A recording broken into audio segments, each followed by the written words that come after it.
The evening. Visit chambers630.com to register. They got the beat, the campus beat, the campus beat. Yeah, the campus beat. Yeah, and I got a deal for you. Give up custody of your kids and get financial aid for their college. That's a story that ProPublica has produced, focusing on U of I. Parents giving up legal guardianship of their children during their junior or senior year in high school to someone else, a friend, an aunt, a cousin, or a grandparent. The guardianship status then allows students to declare themselves financially independent so they can qualify for federal, state, and university aid. It's a scam, said Andy Borst, who's the director of admissions at U of I. DCFS should investigate. DCFS should take their kids away permanently. You want to play that game? Really? There's 40 families in Lake County that did this. They gave up custody of their kids, gave them to a grandma or an uncle or a distant cousin so they could allegedly live in their home in poverty situation or what's below the poverty line so that they could get a break on tuition at University of Illinois. Well, it's not, but it's not necessarily a poverty situation. Well, it's just not a situation where they're in a wealthier environment so they can qualify for more aid and grants and the like. So, yeah, it's another way to scam the system, but that's what we like to do. I mean, the government here is, including the colleges and the financing is a scam. So when you live in a kleptocracy, everybody becomes a kleptocrat. 40 guardianship cases between January 2018 and June 2019 in Lake County alone. Parents involved in these cases include lawyers, a doctor, and an assistant school superintendent, as well as an insurance and real estate agents. Mm-hmm. Yeah. Well, with U of I having the second highest in-state tuition in the Big Ten, any way you can to chop it down, right? I mean, that's what you learn. I go back again to say, kleptocracy breeds kleptocrats. And so we're going to get upset with these parents, but not the politicians who set up the Ponzi schemes, who subsidize the second highest in-state tuition in the Big Ten at U of I. I mean, it's easy to heap scorn on the wealthy exploiting loopholes because they're sophisticated enough to figure it out. What about the loophole makers? I want some names. Yeah. What about the system setter-uppers? Yeah, that's true. Oh, by the way, ProPublica reached out to 15 of the parents. None of them agreed to speak on the record. Some hung up on them. Others declined to comment and demanded anonymity. Well, I don't think they should have it. I want to know who the assistant superintendent is, who was part of this scam. Well, they should lose their job. Why don't they risk the possibility? This is fraud of going to jail, just like Felicity Huffman or what's her name, and those other parents who got their kids into elite schools and USC. Well, because it's not clear that what they did is illegal. It's clear it's a loophole. What's illegal about it? Because it's fraudulent. They gave up custody What of is their kids. illegal about it? You're allowed to do that. What's illegal about it? What mom with teenage kids doesn't want to give up their kid? But right. What's the reasoning behind them giving up their kid? You're allowed to do it. All right. Okay. All right. So it's a little bit more complicated than that. But that's where we're at in terms of Morally college indignant. admissions and college financing. Yeah. 312-642-5600, turnkey.pro, answer line 64636DA, turnkey.pro, text line. How many people would cut that deal? Maybe just give up the custody of their kids for nothing in return, as you point out. Just because they're teenagers and it's hard. This also brings up the Varsity Blues admission scandal and Felicity Huffman, and people want to make an example of her and send her to prison. See, I'd rather focus more on things coming out of California, like the education department in that state that's issued an ethics. That would be funny. That is what he did. Ethnic studies model curriculum, soliciting public comments until the middle of August. It's a resource for teachers who want to instruct their students in the field of ethnic studies, which of course shouldn't exist, and was written by an advisory board of teachers, academics, and bureaucrats. And as the Wall Street Journal opines, you can think how bad that you could imagine that to be, and it's worse than that.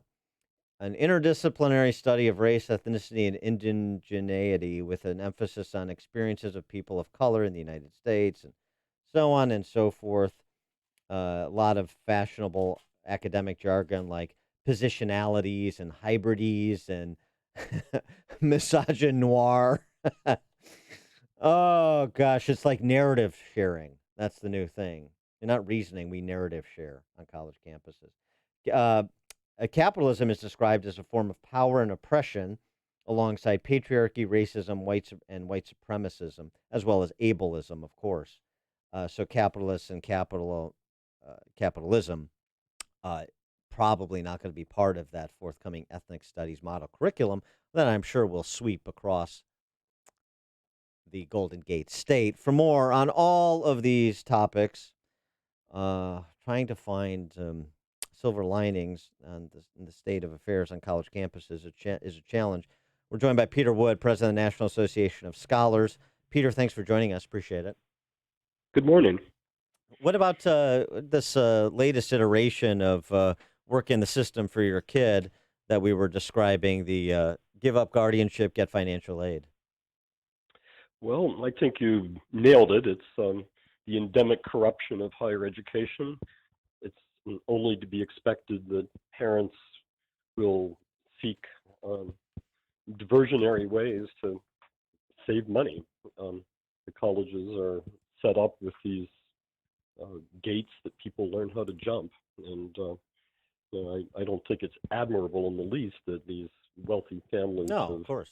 figured out this dodge, but it is the system. Right. I mean, exactly. I guess the problem is who's in a position to say what is or is not admirable within the system. What is admirable about college, higher education at this juncture, with the exception of a few outlier schools? Oh, you're asking the tough questions right now. Um, well, I would say you have to search high and low to find the more admirable parts of our current world of colleges and universities, but they're there to be found if you're interested in finding needles in haystacks. Well, they found the needles. I mean, so the University of Illinois has identified 14 applicants. 3 just completed their freshman year, and 11 plan to be freshmen this fall. Do you think the university should end this program and tell those kids to reapply under, not false premises? Actually, that would be a pretty good idea, but I imagine that if they tried to do that, the students would sue. Yep. Um, so it's not going to be an easy fix. Just picking up off this ethnic studies model curriculum that's forthcoming in California, talking to a philosophy professor of mine too on his campus. They're doing something called transing the curriculum right now, and we were talking about this funeral home case that's going to be argued before the Supreme Court in October. Transing the curriculum, where you have some transhumanist professor who specializes in transhumanism come in and without any sort of alternative viewpoint, basically give the pro trans talking points, and this is across discipline. This isn't like philosophy, gender studies, or this is across discipline. And I wonder if you hear of that going on college campuses too, is that sort of gender being the last the last wall to knock down. Well, gendered is the cutting edge now of curricular reform. So thank you for your narrative sharing. Yes, you're very welcome. Yes. I think that we can expect the fights between sort of old style feminists and current proponents of transgenderism to be one of the hot topics over the coming year. And it looks to me like the feminists are going to lose. That is that it's okay now for men to declare they're women, and anyone who objects to that on the feminist side is retrograde. Well, right, So and I assume that's what trans means in this case. There's a yeah. lot of Well, right, and so I mean, so what is the like, especially for National Association of Scholars, where you've got this association of academics who believe in things like academics, old antiquated concepts, atavistic notions like academic freedom and free speech on campus and peer-reviewed research and, old fuddy-duddy ideas. What is it that academics like those that are National Association of Scholars members can or should do as besides just sort of existing in a persecuted state, one off or two off on every campus in America? Well, what I believe we should do, speaking for the group as a whole, is to be as visible as possible. The effort of the left is to continue to marginalize conservatives, traditionalists, anybody who's not on their side, pretend that their views are exceptionally rare and to be dismissed with a laugh. The right answer to that is to speak out as often as possible and as visibly as possible. The Amy Wax case is very much on my mind these days. She's the law professor at University of Pennsylvania who 2 weeks ago gave a talk in which she recommended that American immigration policy focus on finding immigrants whose value systems match that of American culture, which was promptly denounced as racism by Vox, the Right. website, and echoed by tens of thousands of activist students, none of whom had heard what Amy said, or this was all conducted on the basis of rumor mostly. And but there you go. Amy Wax is an outstanding figure who fearlessly states the obvious, and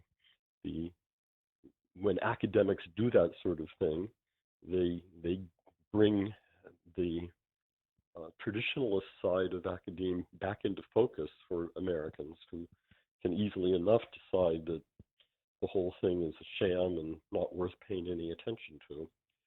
So um, Yeah, that's my key recipe for fixing things. yeah, Amy Wax, we've had her on the show. She's an interesting case study in all this because she's also somebody, even though she's a U of Penn law professor, as you said, she's somebody who believes that the Ivy League is irreparable and should be basically raised and start over. And so much of academia, I think you could argue the same. It seems to me one of the challenges is finding a welcoming home for all these academics toiling in places like the Ivy League that don't want to be there, aren't welcome there, and really present the choice in stark terms. You've got a bunch of true intellectuals over here at this particular college or this particular series of colleges, and you have a bunch of charlatans and political propagandists over here, and you make your choice where you want to go. But it would provide more clarity rather than Amy Wax at U of Penn and whatever Jason Hill at DePaul and so on and so forth. Everybody, like I said, sort of one off or two off and outnumbered by a factor of 30-1 on campus. Well, it'd be great if we had more colleges or universities that were dedicated in a genuine way to traditional academic values. There are a handful of them, like Hillsdale and Grove City, but they're not common. We need more. The entrepreneurs who each year funnel billions of dollars into supporting their alma maters could make an immediate difference were they to be persuaded that creating a new college or building up some small inconspicuous place into a better place would be a better route to fixing America's future.